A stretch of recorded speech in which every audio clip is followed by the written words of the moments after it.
क्रांती news, आवाज सर्वसामान्यांचा।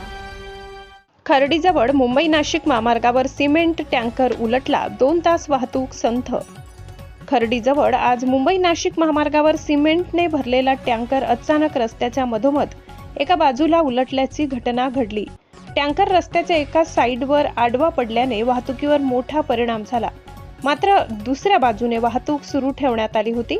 या घटनेमुळे महामार्गावर वाहनांच्या लांबच लांब रांगा लागल्या असून जवळपास 2 तास वाहतूक संथ गतीने सुरू होती। प्रवाशांना मोठा त्रास सहन करावा लागला। स्थानिक नागरिक, वाहतूक पोलीस व प्रशासनाने घटनास्थळी धाव घेत परिस्थिती नियंत्रणात आणण्याचा प्रयत्न केला। क्रेनच्या सहाय्याने टँकर हटवण्याचे काम करण्यात आले। सुदैवाने या अपघातात कोणतीही जीवितहानी झाली नसल्याची माहिती मिळत आहे। घटनेनंतर काही काळ परिसरात तणावपूर्ण वातावरण निर्माण झाले होते। पोलीस प्रशासनाकडून पुढील तपास सुरू असून वाहन चालकांना काळजीपूर्वक प्रवास करण्याचे आवाहन करण्यात आले आहे। प्रतिनिधी सगीर शेख, खर्डी। अशाच नवनवीन बातम्या पाहण्यासाठी आमच्या महाराष्ट्र क्रांती न्यूज या YouTube चॅनलला लाईक करा, सबस्क्राईब करा आणि बेल आयकॉनला प्रेस करा।